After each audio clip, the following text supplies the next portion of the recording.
Welcome back. I am John P. Today, I am going to be flipping around the lens and going hands-on for a little bit with the Tudor Pelagos FXD Marine Nationale. Here's the thing, on my Instagram, The Real John P, where you can find more about me, what I do, as well as what goes on at Del Rey Watch, where we buy, sell, and trade watches. I posted a picture of this particular Tudor Pelagos sport watch some time ago, and so many people messaged me and wanted my opinions on it. There's a couple things about this watch that make it different from the original Pelagos, and why some people really seem to have polarizing opinions on this watch, and some people even consider it to have a bit of an issue, but I think it's a positive. And so what I'm gonna do, once again, I'm gonna flip around the camera, go hands-on a little bit, tell you more about the watch as well as my opinion on this watch and why I actually really enjoy this watch and think it's pretty great. But before we do that, guys, on my wrist, I have an IWC Portuguese chronograph with the green dial. Beautiful. I love this. More pictures on my Instagram. And also do not forget to check out delreywatch.com, where, full disclosure, we did have this watch at one point in time. It quickly sold because it is a bit of a desirable watch, as are many watches today out there in the market. But you can find so many other cool watches, and we're likely to get more of these in the future, so always make sure to check that out. As well as if you're in the market for a strap, including a strap like this that I have on this IWC, check out sinclairstraps.com, my website for the best premium watch straps. So I'm gonna flip over the camera angle and get into it with the Tudor Pelagos FXD Marine Nationale watch. So here we have the Tudor FXD Marine Nationale watch. Now this particular reference is gonna be the M25707B/21-0001 for those of you that keep track of that type of thing. But right away you're gonna notice, yes, it's a blue Pelagos. Of course, it is crafted in that traditional titanium case that Tudor is known for the Pelagos line, and features, of course, a ceramic bezel insert, much like you would see from any premium sport watch offering today for the most part. Now the case is going to be a 42 millimeter size with a lug-to-lug of 52 millimeters and a thickness of 12.75 millimeters, which we will touch on in just a second in terms of the thickness, as it does set it apart from previous Pelagos versions. Now, of course, you do have a sapphire crystal, which is going to be standard for watches once again in this class. The case back is titanium. We'll show you that later, and it does feature a special engraving for the Marine Nationale collaboration here with Tudor. Now, inside of the watch, it does feature a 70-hour power reserve, which is great for sporting, which is going to be the MT5602, which is going to be the Tudor caliber. And it is a chronometer certified self-winding automatic movement. So once again, something you do see pretty frequently with Tudor and other watches in this category and beyond. Now, there are two particular things that you're going to notice with this particular watch when it comes to setting it apart from your traditional Pelagos models. The first thing is the lugs are integrated, right? You don't have spring bars. So the spring bars are going to be integrated with the lugs, and that is a byproduct or a part of the reason that the watch only comes with two strap options, none of them being a titanium bracelet like the other Pelagos models do have available. This watch is going to come with a rubbery kind of not quite NATO because it doesn't feature a pattern, but this kind of textile rubbery strap, as well as a Velcro strap, which is going to be in line with something that the French Navy, for example, would be using to put over their dive suits to provide for that extra leeway in the thickness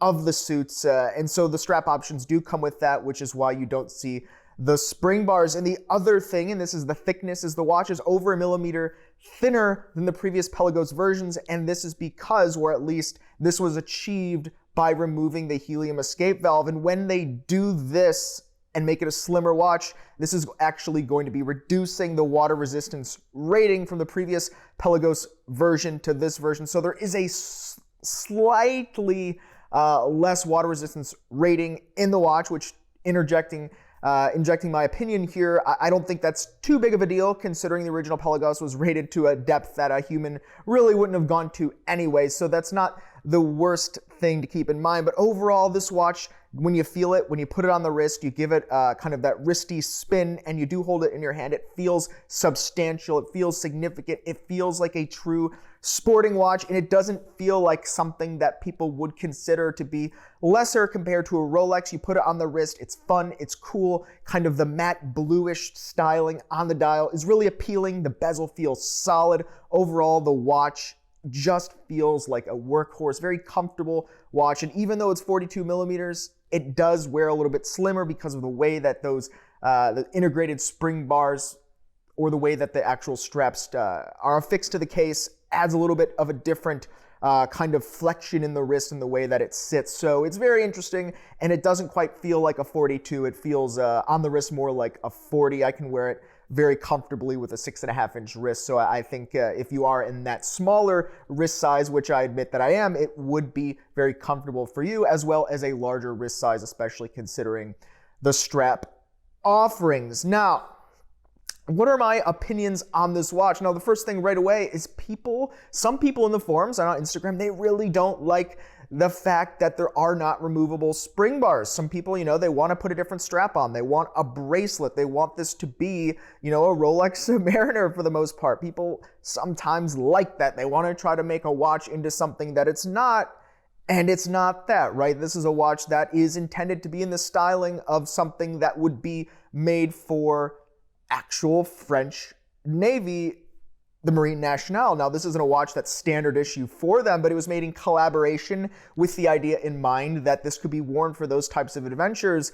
Now, the integrated spring bars, I think, makes a lot of sense for someone that doesn't want to lose the watch, but my particular issue with this is if you do wear this watch in conditions where it could get caught and, have a bit of an issue, I think with the Velcro strap, it will like if something were to get hooked onto the watch, the Velcro strap could come undone, but the other strap, maybe not so much. So I think, when you do wear a watch that has spring bars, the spring bars are not as permanently affixing the strap to the watch as something like the integrated strap holding system, but that could be a negative if you do get the watch caught on like a boat or something like that. It could potentially, rip your wrist off or something along those lines. Now, this is an extreme condition, but we're really, nitpicking at this point that some people want that spring bar system so they can put their own straps on, the aftermarket options, and I get it.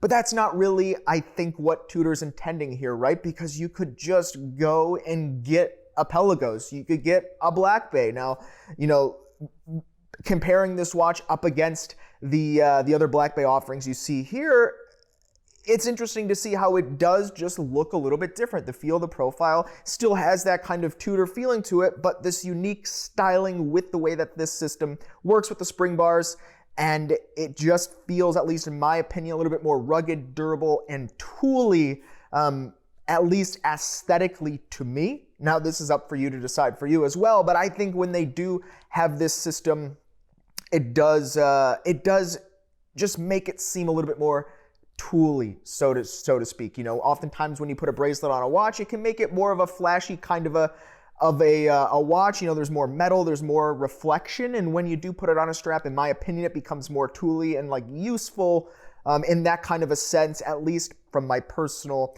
opinion. But I think overall, especially considering the price point of around $3,900 US, this watch is such an attractive option. I mean, sure, it does remove some things that the previous Pelagos watches have, like the bracelet, the helium escape valve, as well as the spring bars. Of course, let's not forget that. I can't drive that point home enough because it is a major difference. But I think it delivers other things in other ways, right? It does have that military theme, which many people enjoy. It shows that this was designed with that in mind. And I think it's something unique and different, and that's in line with what Tudor likes to do, right? I think for a long time, or at least a few years, their slogan was dare to do something, dare to innovate, or dare to be unique. They were daring people nonetheless to do something, and I think that's what they did here on this model, and they did a great job. They dared to introduce that kind of antiquated strap affixing system to the watch, and I think they made a watch for a particular kind of person. And if you're not that person, they have so many other watches that you can choose. And once again, I do think the quality is there for the price point. I think it's really great considering where the watch market is today, with some watches trading at several times the retail.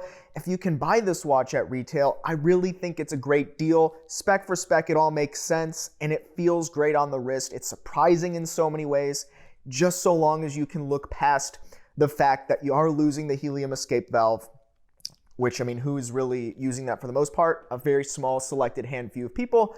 And you are losing that spring bar capability. So this is a watch you need to wear on a certain type of strap, which I think is cool. So if this is going to be your only watch, it may not be the watch for you.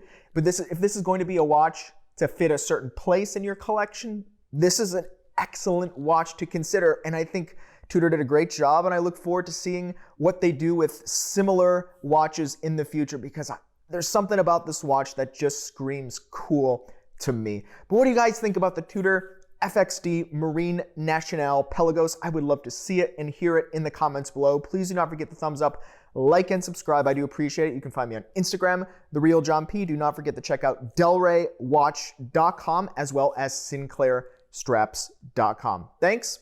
You've been chatting with John P.